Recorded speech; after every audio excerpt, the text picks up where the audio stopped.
Christine. Hi, Shanaz. Hi, I'm Christine Whitlock in the Department of Chemistry and Biochemistry. Hey, I am Shanaz Langi from the Department of Chemistry and Biochemistry as well.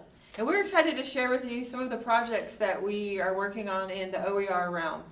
We have actually 3 grants that work in the sequence of Organic Chemistry 1 and Organic Chemistry 2. One replaces the traditional textbook with a free textbook. One replaces the traditional lab technique book with a free textbook.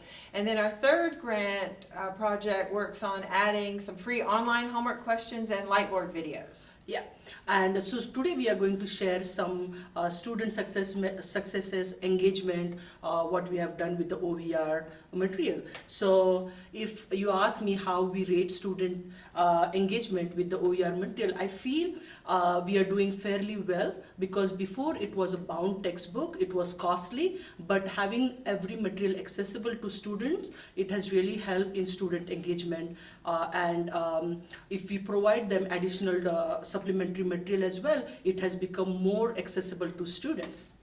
We have found that the biggest difference between OER and traditional textbooks is the fact that the students have access, all of the students have access from day one. So now we teach differently, knowing that we can assign questions, assign problems, and knowing that the students, all of them have access is important.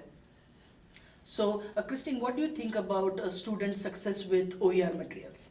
I think it's really helpful. I've noticed there are fewer questions. I think they can access the questions.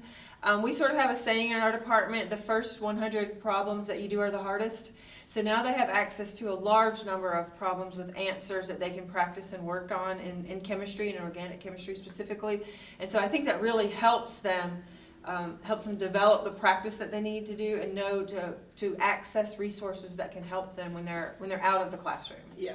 So, and I also feel the proud moment we have with revamping the OER materials in organic chemistry. We are a very good group in our department. Like all the faculty members involved in organic chemistry teaching is involved in this project. So, if we are, for me, I feel the 3rd grant, which even brought in the ancillary material, the supplementary information kind of stuff, which brought in videos, which brought in, and when the students think they're seeing the real people who are teaching right them in the department, when they connect with that face, it really helps them to see like, hey, you know what, this is what we're learning. And also with the lab techniques book and organic chemistry textbook, there are faculty members in our department who are giving reading assignments, and they're saying like, hey, go look at this web page, because we have created it from the free sources available, that it's very easy now to say that, hey, see, you do not have any excuse, like this is here, you just have to read it and complete it. And the biggest hit we have got is from the lab techniques book, because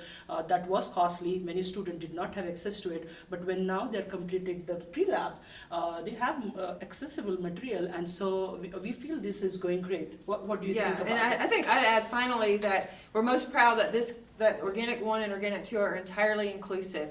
There's no student that would feel like a second-class citizen because he or she doesn't have a textbook or anything like that. And so we're proud of that there's access for everyone.